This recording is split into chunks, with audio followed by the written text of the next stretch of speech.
आज का टॉपिक है concept of normal and abnormal behaviour, यानी कि जो साइकियाट्रिक का चैप्टर नंबर 1 है उसका लास्ट टॉपिक है। ठीक है, बाकी सारे टॉपिक्स तो कवर करवा दिए गए। तो आप हेडलाइन से समझो ना कि बिहेवियर क्या है, नॉर्मल है, एबनॉर्मल है। इस कॉन्सेप्ट को समझने के लिए कि नॉर्मल बिहेवियर कौन सा होता है, एबनॉर्मल बिहेवियर किस कंडीशन में बोलेंगे। ठीक है, कई सारे मॉडल्स लाए गए। ठीक है, मॉडल्स क्यों लाए गए? ताकि नॉर्मल और एबनॉर्मल बिहेवियर को समझ सके। तो वही कह रहा है कि survival model has been put forward in order to explain the concept of normal and abnormal behaviour. कई सारे मॉडल्स लाए गए, उनमें से कुछ मॉडल्स आपको पढ़ने हैं ताकि एक्सप्लेन कर सके किस कॉन्सेप्ट को, कि नॉर्मल बिहेवियर का जो कॉन्सेप्ट है, एबनॉर्मल बिहेवियर का जो कॉन्सेप्ट है, उसको एक्सप्लेन आउट कर सके। ठीक है, तो फर्स्ट देखते हैं मेडिकल मॉडल। कौन सा है? Medical model. ठीक है, कहता है medical model consider organic pathology as a definite cause for mental disorder. देखिए, ऑर्गेनिक पैथोलॉजी का मतलब क्या होता है? ऑर्गेनिक पैथोलॉजी का मतलब होता है कि बॉडी का जो स्ट्रक्चर है, सेल और टिश्यू का जो स्ट्रक्चर है, यानी कि सेल टिश्यू में कोई डिस्टरबेंस हुई है। ठीक है, टिश्यू ऑर्गेन में डिस्टरबेंस हुई है जिसकी वजह से मेंटल डिसऑर्डर हुआ है। ठीक है, यानी कि बॉडी में जो एबनॉर्मलिटीज आई है, ठीक है, जो डिसऑर्डर्स आए हैं, वो क्यों आए हैं? क्योंकि उसके टिश्यू और ऑर्गेन में कोई डिस्टरबेंस आई है। ठीक है, तो ये कारण होता है मेंटल डिसऑर्डर का, मेडिकल मॉडल के अकॉर्डिंग। कहता है according to this model abnormal peoples are the ones who have disturbance in thoughts, perception and psychomotor activities. Abnormal कौन है? वैसे लोग जिनकी क्या है, थाउ डिस्टर्ब है, जिनकी परसेप्शन डिस्टर्ब है और जिनकी साइकोमोटर एक्टिविटी डिस्टर्ब है। ये जो एक टर्म है ना, ये अपने आप में बहुत इंपॉर्टेंट है। इसका डिटेल में फर्दर एक्सप्लेनेशन करूंगी जब मैं टर्मिनोलॉजी का वीडियो लाऊंगी तो। ठीक है, अभी आप इसे समझो। परसेप्शन में क्या हो सकता है? परसेप्शन में देखिए क्या होता है ना, एक होता है हेलुसिनेशन, दूसरा होता है इल्यूजन। इल्यूजन तो काफी फेमस है कि जैसे कि आप रास्ते में चल रहे हो, अंधेरा है, रस्सी था, आपको सांप दिख गया, यानी कि आपने जो परसीव किया, आपने जो देखा, ठीक है, वो मिस इंटरप्रिटेशन हो गया, आपने गलत समझ लिया, यानी कि आपके ब्रेन ने गलत समझ लिया। This is called illusion. किसका प्रकार है? परसेप्शन का। अभी आप थोड़ा समझे, इसको डिटेल में समझना है, ठीक है, बाद में। हेलुसिनेशन क्या है? हेलुसिनेशन का मतलब हुआ जैसे कि कोई नहीं है आसपास, फिर भी आपको पायल, रात में पायल वो छन छन की आवाज आ रही है, भूत दिखाई दे रहा है ना, तो कुछ है नहीं, फिर भी आपको फील हो रहा है। This is called hallucination. तो ये सब क्या होती है? डिसऑर्डर होती है। तो यानी कि इसमें कोई दिक्कत आ जाए, या फिर साइकोमोटर एक्टिविटी। देखिए क्या होता है साइकोमोटर एक्टिविटी में, इंसान एक जगह नहीं बैठता, एक जगह से दूसरे जगह, दूसरे जगह से तीसरे जगह, हमेशा राउंड राउंड मतलब घूमते रहता है। आपने देखा होगा या फिर यूजुअली फील भी किया होगा कि जब कोई कुछ प्रॉब्लम आ जाती है लाइफ में, तो हम लोग बेड पे नहीं बैठते, एकदम क्या कहते हैं, सीधा चलते रहते हैं, है ना, एक जगह से दूसरे जगह चलते रहते, सोचते रहते, कुछ कुछ थिंक करते रहते। This is called psychomotor activity.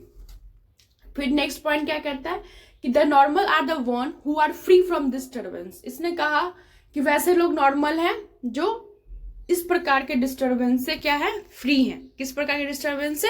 तो परसेप्शन हो गया, साइकोमोटर एक्टिविटीज हो गया। ठीक है, नेक्स्ट समझिएगा स्टैटिस्टिकल मॉडल। स्टैटिक्स जो वर्ड है ना, इसका मतलब कुछ डाटा से रिलेटेड है, यहाँ पे कुछ डाटा निकाला जा रहा है। ठीक है, देखते हैं। It involves the analysis of response on a test और ए क्वेश्चनरी और बिहेवियर वेरिएबल। क्या कहता है? कहता है स्टैटिस्टिकल मॉडल में क्या होगा कि टेस्ट कंडक्ट किए जाते हैं। कौन सा टेस्ट? आपको नेक्स्ट चैप्टर में पढ़ना है, लाइक साइकोलॉजिकल टेस्ट, ठीक है, न्यूरोलॉजिकल टेस्ट, बहुत सारे टेस्ट होते हैं। उसके बाद क्वेश्चनरी, कुछ क्वेश्चन पूछे जाते हैं, लाइक इंटरव्यू मेथड के थ्रू मरीज से इंटरव्यू लेंगे। बिहेवियर वेरिएबल में क्या देख सकते हैं, जैसे कि उसका कंसंट्रेशन कैसा है ना, उसका गेस्चर पोस्चर कैसा हो रहा है, वो कंफ्यूज तो नहीं है, ठीक है, वो अकेलापन मतलब में रहना तो नहीं चाह रहा है। तो ये सारी चीजों को क्या करेंगे? एनालाइज करेंगे। और टेस्ट में जो उनका रिस्पॉन्स है उसको एनालाइज करेंगे, ठीक है। Next, the degree of deviation from the standard norms arrived at statistically categorise the degree of abnormality. अब देखिए, अगर हम क्वेश्चनरी पूछ रहे हैं, ठीक है, बिहेवियर को ऑब्जर्व कर रहे हैं, साइकोलॉजिकल टेस्ट, न्यूरोलॉजिकल टेस्ट ये सारे परफॉर्म कर रहे हैं, तो कुछ डाटा निकला होगा। अब देखना है कि वो डाटा जो स्टैंडर्ड नॉर्म्स है, यानी कि जो नॉर्मल वैल्यू है, उससे कितना डेविएशन, उससे कितना डिफरेंस आ रहा है नॉर्मल वैल्यू से। जितना डिग्री पे डिफरेंस आएगा उतना ही ज्यादा एबनॉर्मलिटी होगी, ठीक है। Next, this is a mathematical method for defining abnormality. ये एक मैथमेटिकल मीन्स कैलकुलेटिव तरीका हुआ ना डिफाइन करने का। चलिए नेक्स्ट समझते हैं। सोशो कल्चरल मॉडल, यानी कि सोसाइटी में जो कल्चर है उससे संबंधित एक मॉडल निकाला गया ताकि नॉर्मल एबनॉर्मल बिहेवियर को पता कर सके। द बिलीफ, जो विश्वास है, नॉर्म्स मीन्स रूल और regulation, taboo and value of society have to be accepted and adopted by individual. कहता है कि सोसाइटी का जो नॉर्म्स है, रूल एंड रेगुलेशन है, जो बिलीफ है, उसको जो है एक्सेप्ट करना होता है। सोसाइटी का जो वैल्यू है उसको एक्सेप्ट करना होता है, ठीक है, एक व्यक्ति के द्वारा। अगर ऐसे रूल्स को, सोसाइटी का जो रूल्स रेगुलेशन है, उनका जो एक्सेप्टेंस है, उनकी जो वैल्यू है, जो वो सोचते हैं, ठीक है, अगर हम तोड़ते हैं तो उसे हम एबनॉर्मल मानते हैं, ठीक है। जैसे कि अब देखिए, जो शादी होती है, ठीक है, तो उसमें लड़की क्या करती है, अपने घर छोड़ के जाती है। तो अब क्या हो जाए कि अब लड़की शादी कर ले, देन बोले कि नहीं मैं तो जाऊंगी ही नहीं, दूल्हा जाएगा मेरे घर, मतलब दूल्हा ही मेरे घर रह जाएगा, है ना। तो ये सोसाइटी का क्या है, नॉर्म्स है ना, कि भैया शादी होगा तो लड़की को ही अपना मायका छोड़ना होता है, ठीक है। तो अब अगर आप इस चीज को नहीं मानोगे तो क्या है, कुछ ना कुछ एबनॉर्मलिटीज है, ठीक है। तो ये इस मॉडल के थ्रू ये समझाना चाह रहा है कि you have to accepted the rule and regulation of society. Next, normality is defined in context with social norms prescribe by the culture, यानी कि जो भी समाज में तो जो भी नॉर्म्स बनाए गए, रूल रेगुलेशन बनाए गए हैं कल्चर का, ठीक है। जैसे देखिए, आपको पता होगा कि पूजा पाठ है, मतलब कुछ पूजा करने जा रहे हैं, तो ज्यादातर क्या होता है, अगर महिलाएं हैं, फीमेल मतलब शादी वादी हो गई है तो वो साड़ी पहनना प्रीफर करती है। अगर गर्ल्स हैं तो वो जो भी है, सूट है, ये वो पहनती हैं, ठीक है। जनरली जीन्स टॉप्स ऐसे कपड़े जो मंदिर वगैरह है वहाँ पे नहीं पहने जाते हैं। तो ये क्या हो गया, कल्चर हो गया। अब मंदिर में कोई क्रॉप टॉप पहन के चले जाए कि कोई गर्ल्स, ठीक है, तो उनके बारे में 4 बातें होंगी, क्योंकि उन्होंने सोसाइटी का जो नॉर्म्स है, रूल एंड रेगुलेशन है, उसको उन्होंने ब्रेक किया। This is called abnormalities in thinking. Okay. Next, the cultural background has to be taken into account when discussing between normal and abnormal behavior. ठीक है, okay.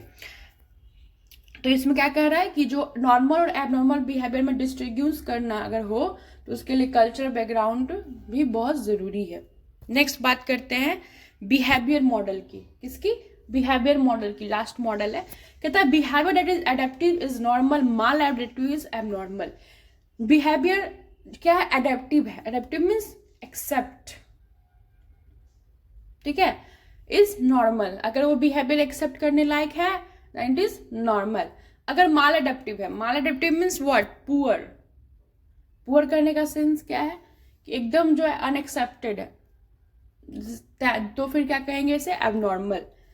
Abnormal behavior is a set of faulty behavior acquired through learning. अब क्या कह रहा है, abnormal behavior है क्या, किसको abnormal behavior कहेंगे, तो faulty behavior को। faulty behavior means what, faulty means जो सही, जो behavior सही नहीं है, ठीक है, तो उसे हम abnormal behavior कहेंगे। और ये abnormal behavior कहाँ से acquired होता है, कहाँ से इंसान सीखता है, तो learning method के through. The behavior of model says that people's learn behavior pattern. ठीक है, behavior model of abnormality क्या कहता है कि people learn behavior pattern, मतलब दूसरे का जो behavior होता है उसके जो behavior के जो pattern होते हैं उससे वो सीखते हैं।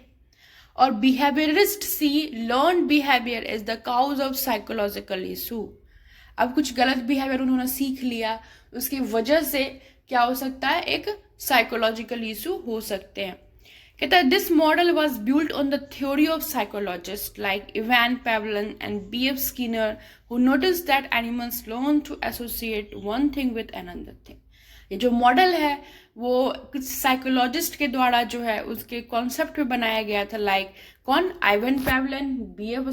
स्किनर, ठीक है, जिन्होंने क्या नोटिस किया कि जो एनिमल है यानी जो हम लोग हैं, ह्यूमन बींग्स हैं, वो लर्न करते हैं, सीखते हैं, जो सीखते हैं अगर कुछ सीखे तो उसको एसोसिएट करते हैं, उसको जोड़ते हैं दूसरे चीज़ से, ठीक है, यानी वन थिंग टू अनदर।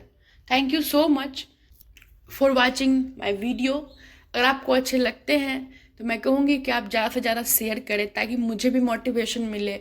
और दूसरी चीज़ है कि आपको पसंद आते हैं एक्सप्लेनेशन तो लाइक कीजिए, ठीक है, इस चैनल के बारे में लोगों को बताइए, इससे मुझे लगेगा कि नहीं आप लोग को वीडियो पसंद आ रहे हैं, है ना, ताकि मैं आगे भी साइकेट्रिक का जो भी वीडियोस बचे हुए हैं सिलेबस के अकॉर्डिंग वो मैं इसमें आपको प्रोवाइड कर सकूं। Thank you so much and again, और चैनल को सब्सक्राइब कीजिए ताकि आपको सारे नोटिफिकेशन मिले, बेल आइकन को दबाइए एंड देन वीडियो को भी लाइक करके जाइएगा। थैंक